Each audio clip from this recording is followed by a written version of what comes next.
Okay, guys, first ever moon update from me and my readings, but also my readings have been providing the moon updates for the last little while.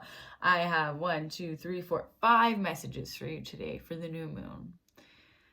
If I had to give the reading an overall arch, if you only have 30 seconds to listen to this, I would say that the universe is going to give you what you want, but you're going to have to do some work for it.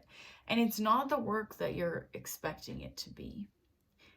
It's more about turning inward, finding this balance between flow and hustle. And we're going to talk about how to do that right now. And that actually makes a lot of sense because we have all of these twos coming up, right? In February is 2 the month, so we're gonna have the 2nd of February in 2022. That's gonna be all twos, and then we're gonna have February 2nd, the 22nd of February is gonna be 2, 2, 2, 2, 2, 2. Which is nuts. 22 is a master number, and so is 2. We could talk about that on the actual day. I'll put videos up about it and some posts. But the number 2 is all about duality and balance and harmony, and so it makes sense that we have the universe, the stars, the moon bringing up these themes for us. The first card that I drew, or the first card that they asked me to show you, is your commitment is being tested. Now, the universe doesn't test us. The universe loves us. The universe doesn't give us tests. When we have a test, it's just an experience that's coming up, or when something feels like a test, it's an experience that's coming up for us probably again. And we are being given an opportunity to react differently to it. So it's not a test. Like, if your toxic ex texts you and you end up in their bed at 3 a.m, it doesn't mean you failed. It's not a test. Source, God, the universe, whatever you want to call it, they fucking love you no matter what, right? And you should love yourself no matter what and have compassion for those actions because it makes sense. But that 3 a.m. are you up text is an opportunity to say no, to do something else. And speaking of that, message 2, these two popped up together, so we're going to leave them together. And I've never seen either of them, which I love. Armadillo spirit, set healthy boundaries. And the wolf spirit, turn knowledge into wisdom. Right? And to me, this is, let's just keep going with that example, because it seems to be one that everybody can relate to, even if now you are in like a healthy relationship, you know, just involving yourself with somebody that you know, or something that you know isn't good for you. So we want to set those healthy boundaries. And that could be even with the people that we love, right? Like, a friend of mine is currently in a long distance relationship, and I know that she really likes this person, but I can also tell that she doesn't want to spend all day on the phone with them. And so a way to set a healthy boundary is to say, I love you so much, and I really appreciate that you're reaching out to me, but I got to do XYZ right now. I will call you later, right? Or this example with the 3 a.m. are you up text. If you think that this is really your person, if in your being you feel that this is your person, I think it's totally valid to say, hey, I would love to see you, but I don't accept that kind of treatment anymore. If you want to see me, you can plan it in advance, and we can meet at a planned time in a public place, right? Like, you need to decide whatever that boundary is for you. It could be with your parents, with your partner, with yourself. Like, if you promised yourself, I'm not going to drink this week, or I'm going to go to this party and I'm only going to have a glass of wine, how can you set that boundary with yourself and keep those promises to yourself to show you, like, yeah, I fucking love myself. I'm showing up here. I deserve to be treated well. And so I'm going to be the person who does that for me. And turning that into this like wolf spirit, turn knowledge into wisdom, right? That makes sense, because these are all things that we know. We know that we deserve good treatment from others. We know that we deserve good treatment from ourselves. And turning knowledge into wisdom to me is more like, how can you apply this knowledge that's coming to you? How can you know that you need to set healthy boundaries? So how can you turn that knowledge into wisdom and say no and feel that freedom of saying no, of setting those boundaries, of lovingly asserting your place in the world? Next, we're moving on to star ancestors. Hidden secrets, lost wisdom, look a little deeper. This to me is, I would say that two messages come to me, okay? If we're talking to this person who really resonated here, who's having a hard time saying no and setting these boundaries with themselves and other people, this to me is a reminder that we are all a part of something bigger, right? Like we are the star ancestors. Like we have this family, even that's really beautiful. I never noticed that. These statues in the background, right? Like this is not your first time on earth, or I mean, whatever, you don't have to subscribe to that, but your soul chose this earth experience right now.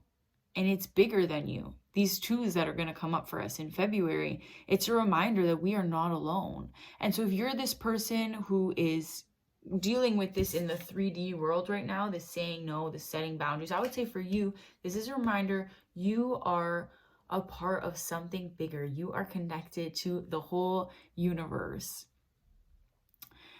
And for my friends who have been doing this spiritual stuff for a while, this to me is a reminder to, I don't know, the Akashic records keep coming up for me when I look at this card.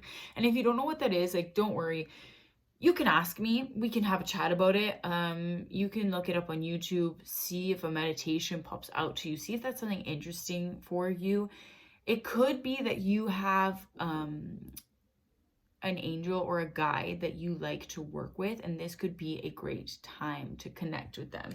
It's really interesting because normally new moons are supposed to be all about, oh my god, it's 222 right now. I literally just looked up and it's 222. Oh, that's so beautiful. I love that. That means we're doing really good things right now. Why am I gonna cry? Am I okay?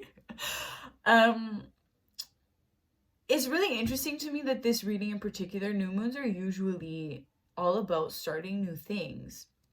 And so I wondered how the energy would be affected by Mercury retrograde. And I think that this feels to me like how can we get new perspectives on old things, right? Like we have this retrograde energy that's bringing up old stuff for us. And if you're not sure about that, I have a post about it and a podcast as well. You could check those out. And how can we see this stuff with new eyes, right? Your commitment is being tested. The universe isn't giving us tests. It's giving us old lessons that we get the opportunity to respond in new ways to. And that's maybe what I'll call this reading, because that's very much what the energy feels like. How can I respond to this theme, this feeling that I know so well in a way that's new? And in that fashion, I do feel like this reading is going to be for somebody who has somebody from their past reaching out, or this old theme is coming up because we have, yes was the first card that came out.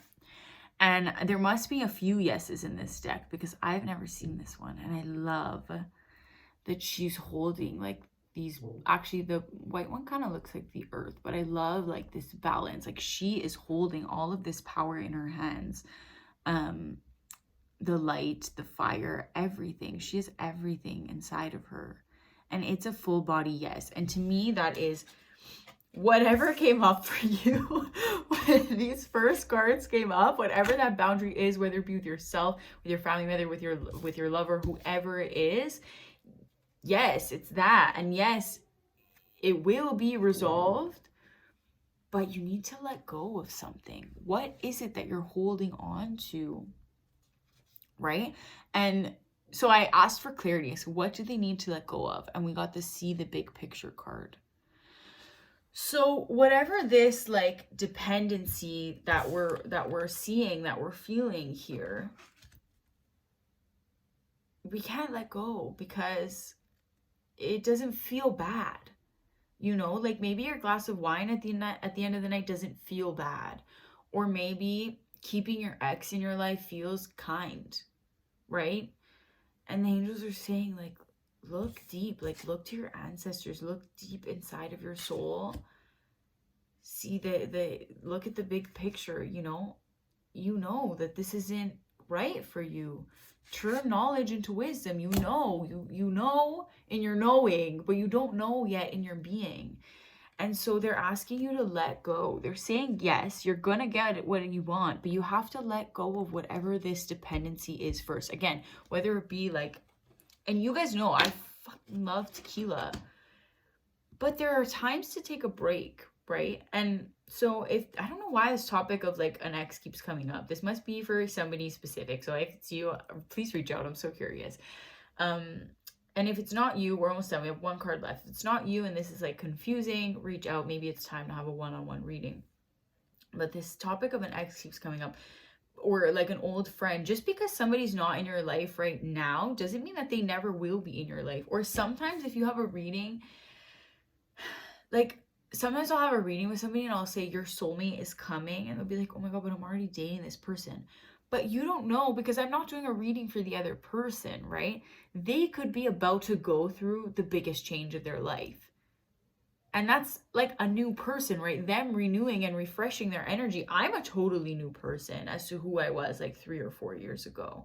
And so I would bet you, if my life partner were to go and have a reading, whoever they may be, maybe it's the person I'm dating right now, maybe it's not, I don't know. But if they had a reading, I bet you the reader would not have picked up on me yet, because I wasn't in the vibrational frequency that I am now, right? And so with that, I want to leave you with the last message. The cosmic heart, devotion, potency, make your life a moving prayer. And look at how beautiful that is. Like, she is just there in that feminine energy. I love this card too. It's very on brand for my colors, like the artwork. Oh my God, I should make my own deck. That would be so cool. It would look all like this, like with clouds and purple and beautiful women. No, we need men too. Men are also beautiful. I love this. Like, look at that connection, and it leaves so many blanks for us to fill in, right? But this confirms to me that all of this work that needs to be done here that we see in the cards today is work that starts with you and this devotion. Your commitment is being tested. Your commitment to growth, your commitment to yourself, your commitment to making the new decision when the old feeling, lesson, whatever it is, comes up. How devoted are you? Make your life a moving prayer. I love that. And as I say that again, the message that comes up for me is meditation, prayer. It's not sitting in a room with 10,000 candles. It's living your life with intention and integrity. And we do that one step at a time. You don't need to do it all at once. You don't need to make a peace corner or buy 75,000 tarot decks. You need to put one foot in front of the other. Look within. Be honest with yourself. Let go of the things that aren't serving you. Look at the big picture and see where you're not using the knowledge to your benefit. See where you need to set boundaries. See where you can respond differently this time. And then we get to have this. This yes to me is more like a yes to your power, right? Which we saw actually in this Star Ancestors. Yes to your power. Yes to your connection to the universe. You are not crazy. You are absolutely not crazy. Why not you? Whatever it is that makes you feel like you should continue to play small is wrong. Tell it to fuck off. And on that note, I would say that this was a really fun first full new moon. God, we're not there yet. New moon reading. It will come out with the new moon, and I can't wait to celebrate this new moon with you. Again, it feels a bit different because Mercury is in retrograde. I don't know what I'm going to do yet for my ceremony, but I will share it with you guys, and I would love it if you would share your ceremony with me. I love you so much. Oh my God, 1444. Perfect. Namaste.